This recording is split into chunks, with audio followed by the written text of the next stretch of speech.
Hello students, hello.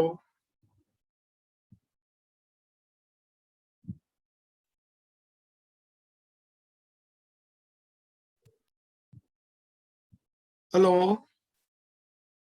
Yes sir. आवाज नहीं आ रही थी क्या? सर अब आ रही है सर। आवाज क्लियर आ रही है? हाँ सर। ठीक है, तो आने दे थोड़ा स्टूडेंट्स को। ये लगभग आपके सिलेबस का लास्ट टॉपिक हो गया है। अब एक जो प्रैक्टिकल्स है ना, उनके प्रैक्टिकल्स आपको जैसे पहले भेजे थे 2-4 प्रैक्टिकल, उसी तरह प्रैक्टिकल अब भेज देंगे। और ठीक है ना, सिलेबस आपका लगभग ये खत्म हो गया है। ठीक है, फिर इसके बाद में आप टेस्टों की तैयारी करिएगा। टेस्ट आपके टाइम टेबल तो आ गया आपका, ठीक है ना। अपना टेस्ट 21 को है, शायद आपने देख लिया होगा। 21 को टीसीपी का टेस्ट है ना, तो उसकी तैयारी करिएगा। कौन कौन है? आर्यन, आयुष, अंकित, शेखावत, बादल, उर्वशी।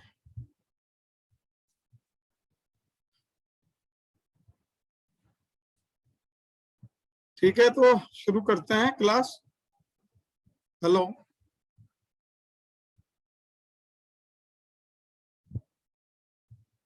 देखिए, फ्लेम रिटार्डेंसी का चल रहा था अपने। फ्लेम रिटार्डेंट फिनिश क्यों करते हैं और क्या इसके मेजर मेरिट्स हैं और कौन कौन से केमिकल्स इसमें काम आते हैं, किन फैब्रिक्स के लिए जरूरी है। ठीक है, फ्लेम रिटार्डेंट में और फ्लेम प्रूफ में क्या डिफरेंस है, ये थोड़ा आपको बता दिया था।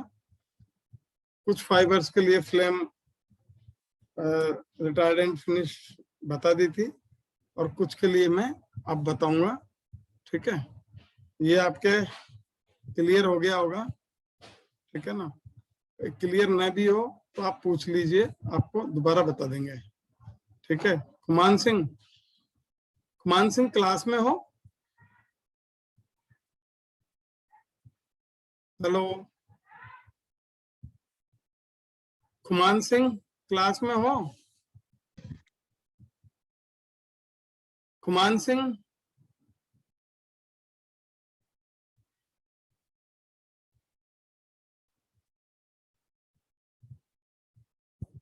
निधि जैन यस सर। क्लास में हैं आप? यस सर, ठीक अभी ठीक है। ज्वाइन हुई। हाँ, क्या हुआ बताइए। फ्लेम रिटार्डेंट और फ्लेम प्रूफ में मेजर डिफरेंस क्या है?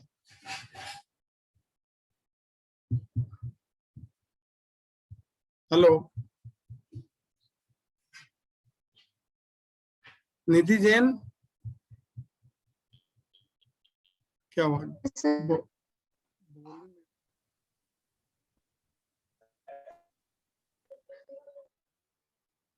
बताइए भाई, बताइए।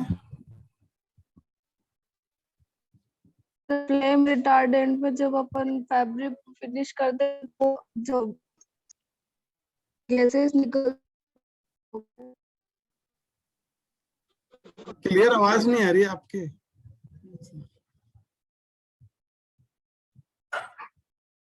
नेटवर्क इश्यू हो सकता। नेटवर्क, आपकी आवाज साफ नहीं आ रही, धीरे धीरे बोलिए, आ जाएगी।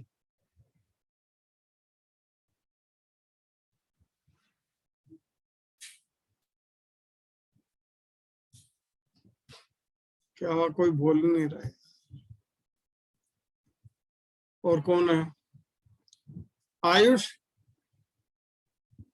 आयुष है क्लास में?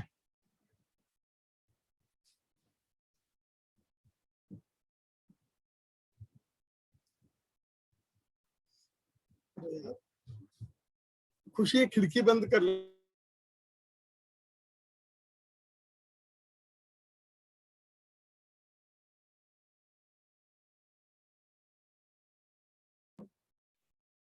हाँ बोलिए भाई, आयुष।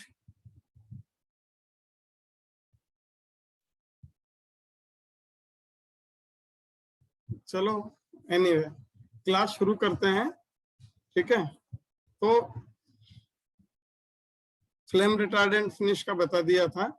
अब कुछ अलग टाइप के फैब्रिक्स के लिए, सिंथेटिक फैब्रिक्स के लिए, या ऐसे फैब्रिक जो सिंथेटिक फाइबर से बने हुए हैं, उनके लिए फ्लेम रिटार्डेंट फिनिश देखते हैं।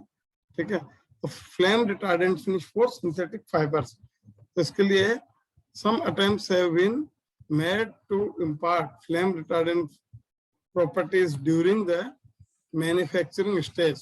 देखिए, मैन्युफैक्चरिंग स्टेज वो होती है जिस पर फाइबर बनाया जाता है। ठीक है, तो जैसे नायलॉन के लिए डोप डाइंग करते हैं हम। ठीक है, नायलॉन के लिए डोप डाइंग, या फिर मैन्युफैक्चरिंग लेवल पर ही डाइंग की जाती है। तो नायलॉन के जो दाने होते हैं या जो बीड्स होते हैं, उनके साथ में ही कलर डाल दिया जाता है।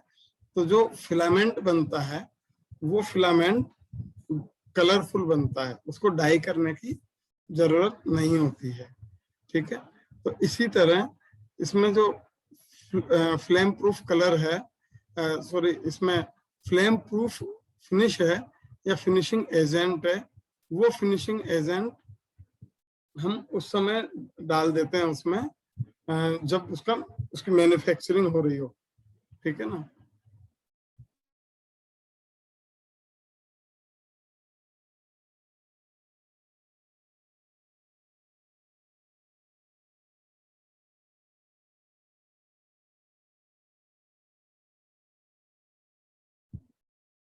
तो ये भी एक प्रोसीजर है कि कोई प्रॉपर्टी इनिशियल स्टेज पर ही फैब्रिक्स में या फाइबर में हम इंसर्ट कर दें, तो उससे क्या होगा कि जो फैब्रिक है मैन्युफैक्चर होगा या फाइबर मैन्युफैक्चर होगा, वो फ्लेम प्रूफ होगा। ठीक है, तो इसके लिए जो एजेंट्स हैं, ये जैसे डेक्रोन टाइप 900F और ट्राइविरा 270, ये इस तरह के फाइबर्स हैं जो कि फ्लेम प्रूफ हैं। और ये कौन से हैं? पॉलिस्टर है। देखिए, डेक्रोन अमेरिका में पॉलिस्टर का ट्रेड नेम है, तो इंडिया में पॉलिस्टर का ट्रेड नेम किसी को ध्यान है क्या बोलते हैं? हेलो, इंडिया में पॉलिस्टर का ट्रेड नेम किसी को ध्यान है? कोई बता सकता है? हाँ बोलो। तेजवेंद्र सिंह, हेलो। नहीं मालूम। अरे तो ये थोड़ी बताना था नहीं मालूम। किसी को ध्यान है आप में से? पॉलिस्टर को क्या बोलते हैं इंडिया में?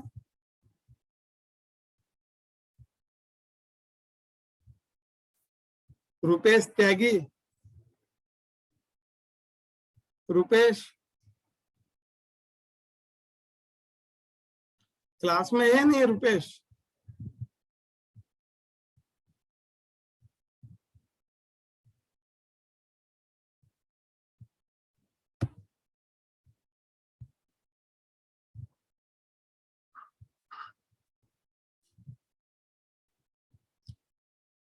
विशाल सिंह, विशाल सिंह बताएंगे? विशाल सिंह,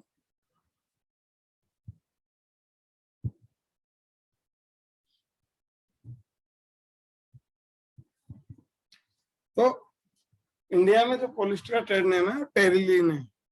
टेरिलीन के नाम से थ्रू आउट इंडिया ये जाना जाता है। ठीक है, और टेरिकोट जो वर्ड है वो पॉलिस्टर और कॉटन दोनों के ब्लेंड से मिलकर बना है। ठीक है, मतलब PC blend, that is terylene.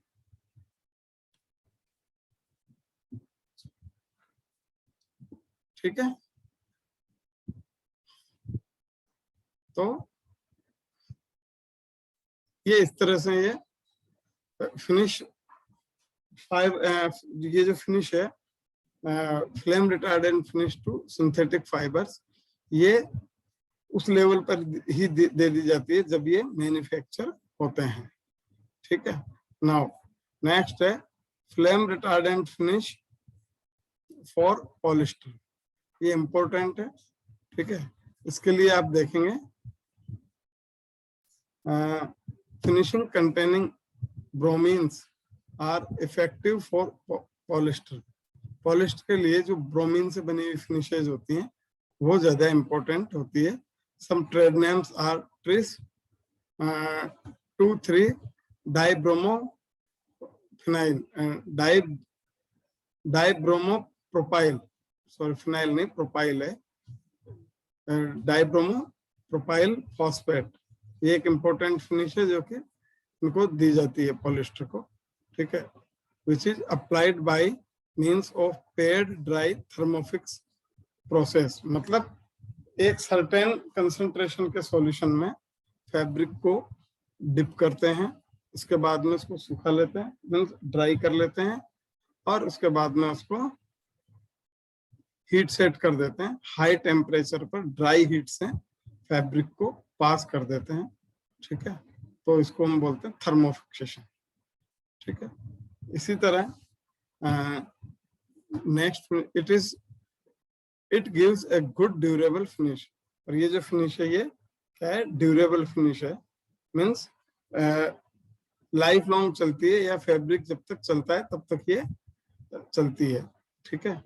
The nitrogen halogen compounds and pentachlorophenyl ethylene diamine imparts good flame retardancy and improve dyeability।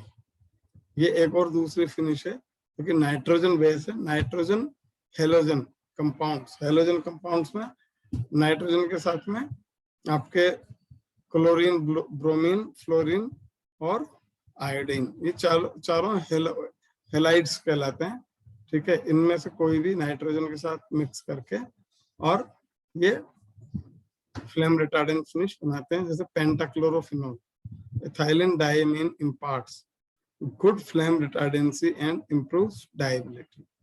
Pentachlorophenol है, एन पेंटाक्लोरोफिनोल, ठीक है, डाई इथाइलिन डायमीन, ये एक फ्लेम रिटार्डेंट फिनिश है। और THPC tetrakis hydroxy methyl phosphonium chloride, पूरा नाम है इसका THPC, ठीक है। ये एक फ्लेम रिटार्डेंट फिनिश है, और it's hydroxide, that is tetrakis hydroxy phosphonium hydroxide, ये इसके हाइड्रोक्सिल कंपाउंड्स हैं, ये भी परमानेंट फिनिश देते हैं, means permanent flame retardant finish to polyester, ठीक है। With urea, melamine etcetera, urea या फिर मेलामाइन फिनिश के साथ में इसको ऐड करते हैं, जो कि पहले हमने क्रीज रिकवरी फिनिश में देखा ही है, ठीक है। नाउ आगे देखते हैं, नेक्स्ट है flame retardant finish for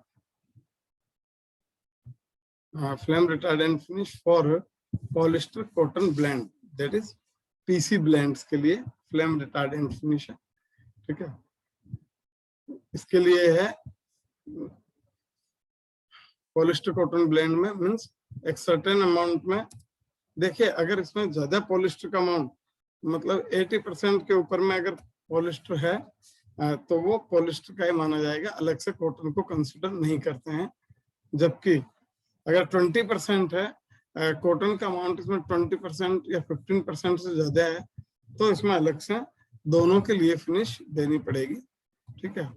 in such type cases both the components are treated by related flame retardant finish, ठीक है, treated by flame retardant finish for cotton finishes based on organophosphorus compounds, organophosphorus compounds होते हैं, ठीक है, such as THPC, tetrakis hydroxy phosphonium chloride are most effective, ये जो कि most effective होता है, ठीक है।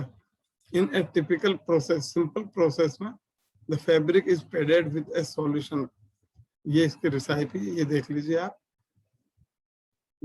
containing 30% THPC plus यूरिया, ठीक है, 30% अमाउंट रहेगा 100 में से, और 4% डाइसोडियम हाइड्रोजन फॉस्फेट, ठीक है, ये डाइसोडियम हाइड्रोजन फॉस्फेट, और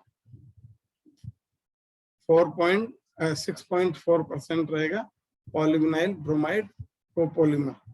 ये फ्लेम रिटार्डेंट फिनिश को फिक्स करने के काम में इसमें आएगा।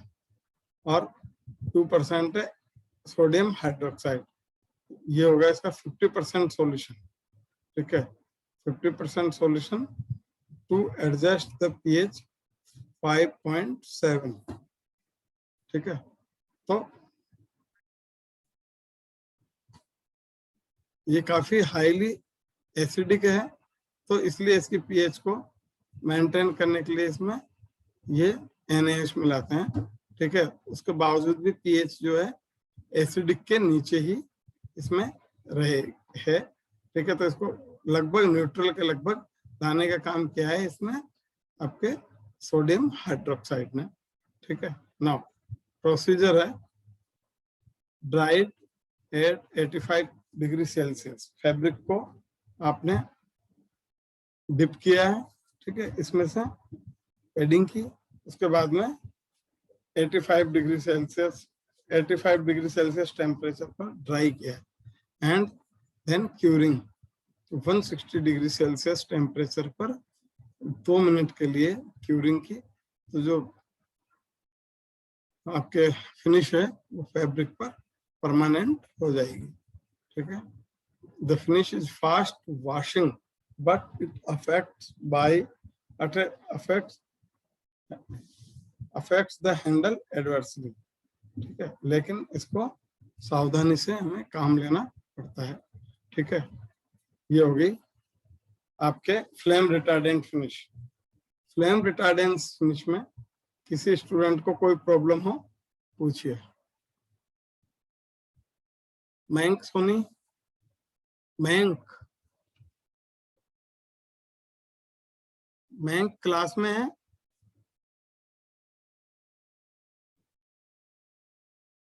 Hello,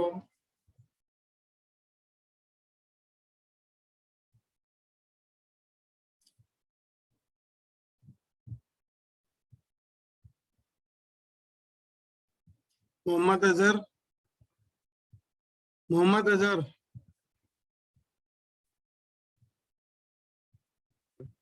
hello. हाँ आवाज आ रही है मोहम्मद अजहर? हाँ सर। क्या ये दूसरे लड़के क्यों नहीं बोल रहे, बताइए, इसमें कुछ क्वेरी हो तो पूछिए। सर नहीं पता। फ्लेम रिटार्डेंस नहीं में सर, कोई क्वेरी नहीं है। ठीक है। नाइर बसर, आवाज आ रही है मेरी? Yes, sir. Any query about this finish? No, sir. ठीक है, आगे बढ़ाते हैं। हीट सेटिंग, देखिए हीट सेटिंग एक जाना माना प्रोसेस है, ठीक है। टेक्सटाइल इंडस्ट्री से जुड़ा हुआ लगभग हर आदमी हीट सेटिंग जानता है, और हीट सेटिंग जिस मशीन पे की जाती है उसको हम स्टेंटर बोलते हैं। Stenter is known as heart of process house, ठीक है। किसी भी प्रोसेस हाउस का हार्ट कहलाता है स्टेंटर, ठीक है। स्टेंटर के बेस पर ही, या स्टेंटर को ही बेसिक यूनिट मानते हुए पूरा कैलकुलेशन होता है। जैसे किसी खाते में 3 स्टेंटर हैं, ठीक है, तो 3, हाँ बोलिए कौन है?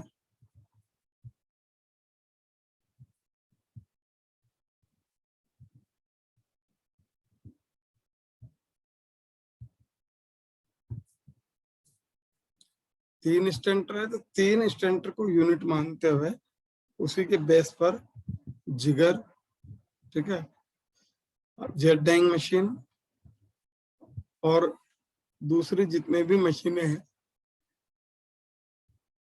तो वो सब वो सब एडजस्ट की जाती है, ठीक है। 3 स्टेंटर के लिए कितने जिगर चाहिए, कितने जेट डाइंग चाहिए, कितने बीम डाइंग चाहिए, और हाइड्रो एक्सट्रैक्टर कितने चाहिए, उन सब का कैलकुलेशन करने के बाद में ही उनको एस्टेब्लिश किया जाता है। और जो प्रोडक्शन है वो प्रोडक्शन स्टेंटर के ऊपर ही लिया जाता है। पर डे में जो फाइनल प्रोडक्शन काउंट होता है, ये नहीं देखते जेट डाइंग मशीन ने कितने लोट डाई किए, बीम डाइंग ने कितने लोट डाई किए, या जिगर ने कितने किए। केवल स्टेंटर का प्रोडक्शन लास्ट में जो होता है वो देखा जाता है। और स्टेंटर के प्रोडक्शन के बाद में फैब्रिक मतलब स्टेंटर से पास होने के बाद, आमतौर पर फिनिशिंग होने के बाद स्टेंटर से पास हो गया फैब्रिक, उसके बाद में फिर कहीं जाता नहीं, उसको पैकिंग करने के लिए पैकिंग डिपार्टमेंट में जरूर भेजते हैं। ठीक है, तो हीट सेटिंग का जो एक मेन पर्पज होता है वो क्या होता है, प्रॉपर ओरिएंटेशन देना। ठीक है, फाइबर्स हैं वो किसी भी फैब्रिक में, फाइबर से यार्न बनता है, यार्न से फैब्रिक और फैब्रिक से गारमेंट्स बनते हैं।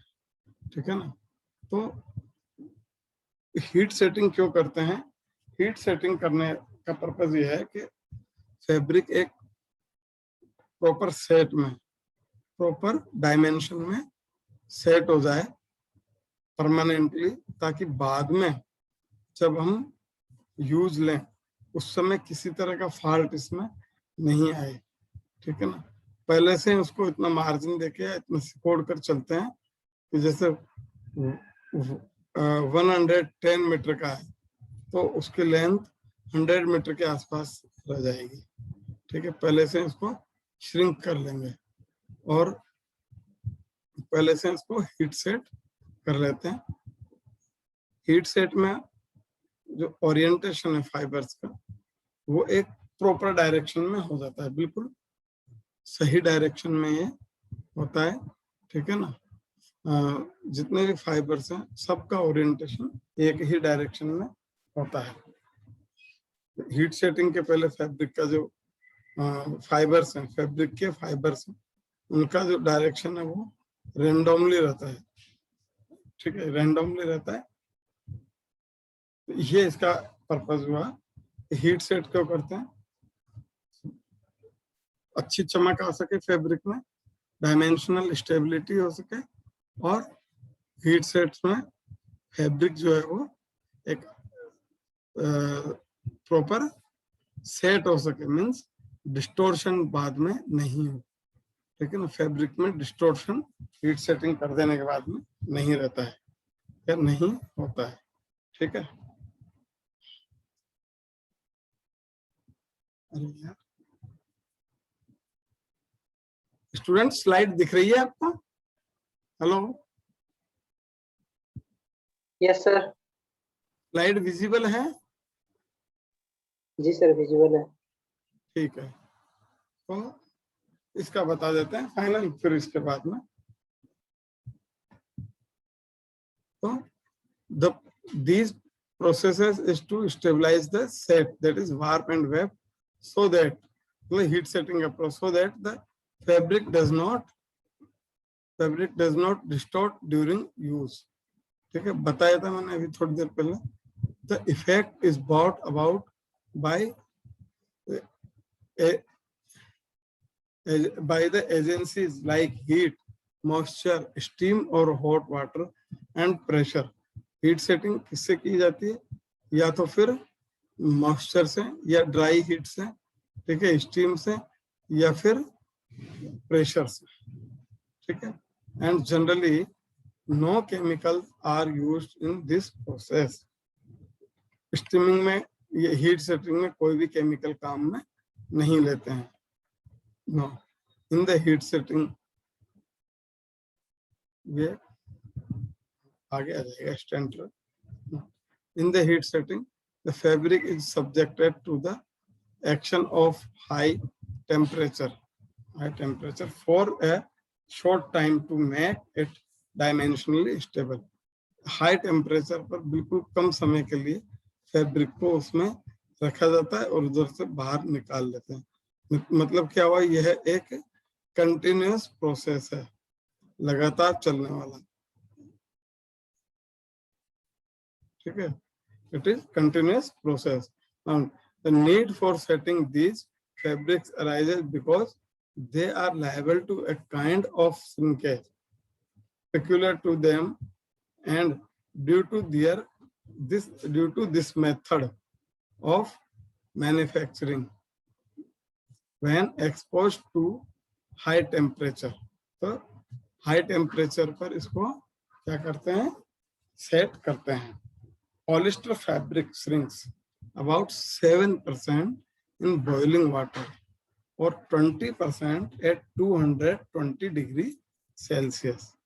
ठीक है, nylon shrinks up to 12% when boiled in water or when steamed under pressure.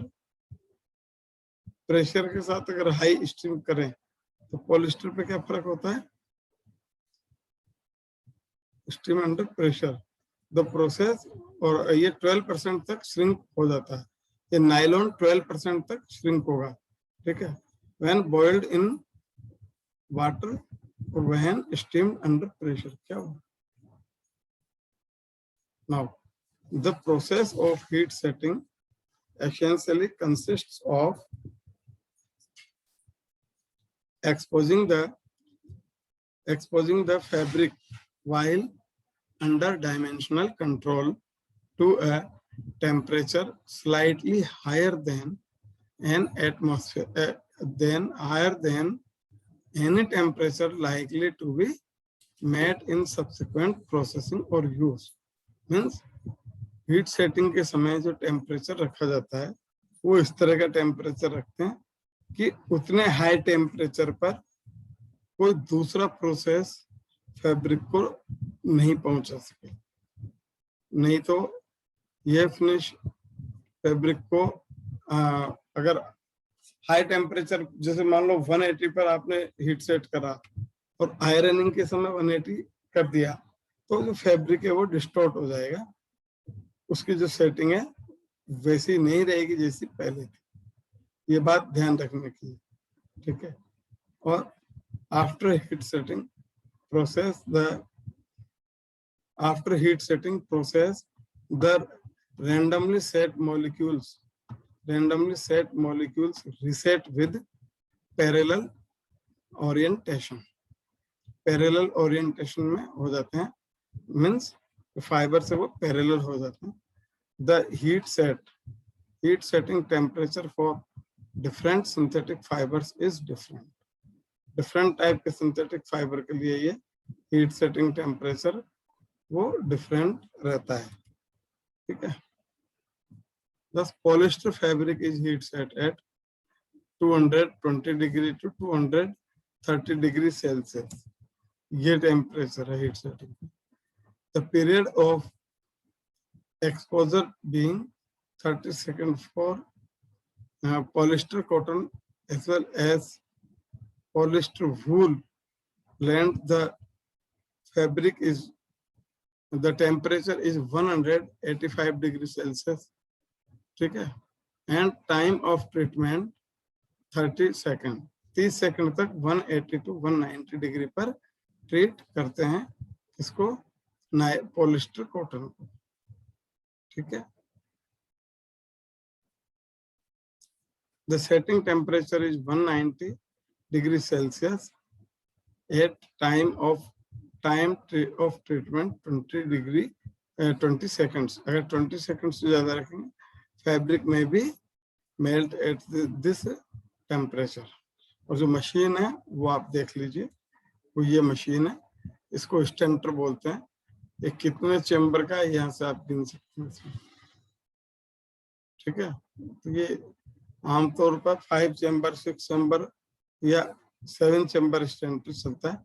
8 chamber स्टेंटर बहुत कम या रेयर केसेस में देखने को मिलता है। ठीक है स्टूडेंट, कोई क्वेरी है तो बोलिए, अदरवाइज मीटिंग स्टॉप करते हैं। हेलो